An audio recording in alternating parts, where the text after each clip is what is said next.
మరి ఇక్కడ మన రైస్ రెడీ అయిపోతున్నట్టే. ఇంకా నేను స్టవ్ ఆఫ్ చేసేస్తే ఉన్న వాటర్ లేదా ఆ స్టీమ్తోనే చక్కగా రైస్ రెడీ అయిపోతుంది. మరి ఇప్పుడు స్టవ్ ఆఫ్. మరి ఇక్కడ చూడండి మన వెజిటబుల్స్ కూడా చక్కగా ఉడికిపోతున్నట్టే, ఆల్మోస్ట్ ఉడుకుతున్నట్టే చూడండి. ఇప్పుడు ఇందులో మనం గ్రీన్ పీస్ వేసుకుందాం. గ్రీన్ పీస్ ఇక్కడ నా దగ్గర ఫ్రోజన్ గ్రీన్ పీస్ ఉన్నాయి కాబట్టి గ్రీన్ పీస్ని నేను ఈ టైంలో వేస్తున్నాను. ఇప్పుడు ఈ గ్రీన్ పీస్ కూడా వేసేసాను. మరొక 2 minutes పాటు ఉడికించుకున్న తర్వాత ఇందులో మనం చింతపండు పులుసు వేసుకుందాం.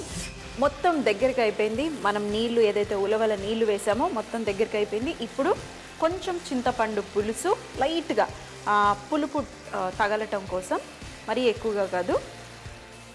మరొక్కసారి మిక్స్.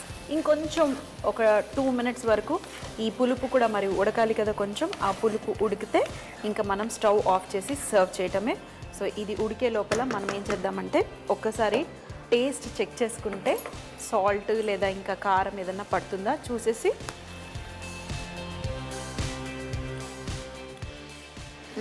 మంచి ఉలవచారు టేస్ట్ వచ్చేస్తుంది. అలాగే కొంచెం కారం వేసుకుంటాను. సాల్ట్ అయితే పర్ఫెక్ట్గానే ఉంది. మరీ ఎక్కువగా సాల్ట్ వేసామంటే మరి రైస్లో కూడా సాల్ట్ ఉంటుంది కాబట్టి టూ మచ్ సాల్ట్ వద్దు నాకు. ఇది పర్ఫెక్ట్. ఇప్పుడు నేను సర్వ్ చేసేస్తాను. రైస్ కూడా రెడీగా ఉంది. అయితే ఎలా సర్వ్ చేస్తారంటే ఇలా నార్మల్గా రెగ్యులర్ ప్లేట్లోనే ఈ డిష్ని సర్వ్ చేస్తారు. రైస్ చూడండి చక్కగా పొడి పొడిగా ఉండాలి. అప్పుడే పర్ఫెక్ట్గా మీరు మీ రైస్ని చేసినట్టు. అన్నీ కనిపిస్తూ ఉన్నాయి చూడండి. మన గరం మసాలా ఏదైతే గ్రైండ్ చేసామో అన్ని మధ్యలో కనిపిస్తూ ఉన్నాయి.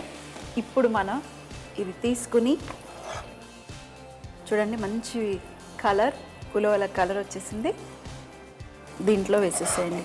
ఎంత కావాలంటే అంత కర్రీ పైన పెట్టేసి, మరి చివరిలో ఎప్పుడైనా ఇలా ఉలవచారు సర్వ్ చేసేటప్పుడు కంపల్సరీగా ఫ్రెష్ క్రీమ్ వేయాల్సిందే పైన.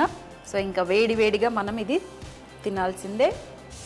కొంచెం క్రీమ్తో ఇలా మెల్లిగా మిక్స్ చేసుకుంటూ చేయితో తింటే బాగుంటుందండి.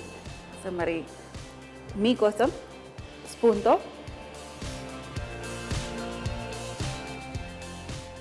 ఉలవచారు వెజ్ పులావ్ తయారు చేయు విధానం. ముందుగా స్టవ్ పై పాన్ పెట్టుకుని అందులో కొద్దిగా నెయ్యి వేసుకుని అందులో షాహీ జీరా, అలాగే సన్నగా తరిగిన ఉల్లిపాయలు, పచ్చిమిరపకాయ ముక్కలు వేసి కాస్త వేగనివ్వాలి. మరొక పాన్ తీసుకుని అందులో ఇలాచి, లవంగా, బిర్యానీ పువ్వు, అలాగే స్టార్ అనస్, జాపత్రి వేసుకుని బిర్యానీ ఆకు, షాహీ జీరా వేసుకుని కాస్త డ్రై రోస్ట్ అయ్యేంత వరకు రోస్ట్ చేసుకుని మిక్సీ జార్లో వేసుకుని బరకుగా పొడి చేసుకోవాలి. ఈ పొడి చేసుకున్న మసాలాని ఉల్లిపాయ మిక్స్చర్ లో వేసుకుని మరొక నిమిషం పాటు వేగనివ్వాలి. మిక్స్ చేసిన తర్వాత ఇందులో తగినంత వాటర్, సాల్ట్ వేసుకుని నీళ్లు మరిగిన తర్వాత ఇందులో నానబెట్టుకున్న బియ్యం వేసుకుని రైస్ ఉడికేంత వరకు ఉడికించుకుని పక్కన పెట్టుకోవాలి. మరొక బాండీ తీసుకుని అందులో సన్నగా తరిగి పెట్టుకున్న ఉల్లిపాయలు మరియు అల్లం వెల్లుల్లి పేస్ట్ వేసుకుని ఉల్లిపాయలు కాస్త బ్రౌన్ అయ్యేంత వరకు వేగనివ్వాలి. ఆ తర్వాత ఇందులో ధనియాల పొడి, కట్ చేసి పెట్టుకున్న అన్ని వెజిటబుల్స్ వేసి ఉలవల నుంచి తీసుకున్న నీళ్ళని, కారం ఇందులో వేసుకుని మరొక 5 లేదా 10 నిమిషాల పాటు కూరగాయలు ఉడికేంత వరకు ఉడికించుకొని మరియు సాల్ట్ చెక్ చేసుకుని మరొక 2 నిమిషాల పాటు కుక్ చేసుకుని వేడి వేడిగా చూపించిన విధానంగా సర్వ్ చేస్తే చాలా బాగుంటుంది. అమ్మా, అలాంటి వాళ్ళది నిజమైన ప్రేమ కాదు, అది వ్యామోహం. ఎగ్జాక్ట్లీ చిన్నత్త. నిజంగా ప్రేమించుకున్న వాళ్ళు అలా చేయరు. ఎంత మనసు విరిగిపోతే కన్న కూతుర్ని పట్టుకొని మా దృష్టిలో చచ్చిపోయా ఉంటుందా తల్లి? అది సరే అమ్మా, తన కూతురుతో తన మాట అనేటప్పుడు ఆమె మాటల్లో వ్యథ, కళ్ళల్లో బాధ గమనించావమ్మా? పెద్దబాబుకు బర్త్డే విషెస్ చెప్పు కూడా వెళ్ళాం కదా. ఊరికే ఎలా కాలిపోతుంది? మంట పెడితేనో పడితేనో తగలబడుతుంది.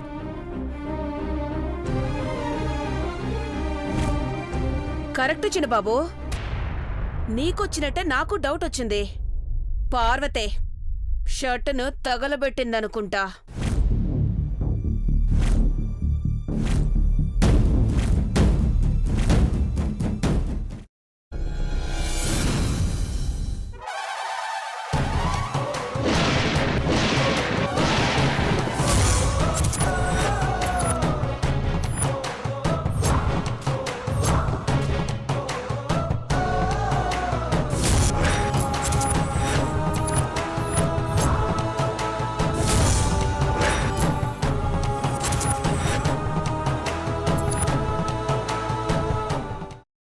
కాల్చుకున్న తర్వాత పొట్టు తీసేసి చాప్ చేసి పక్కన పెట్టుకోవాలి.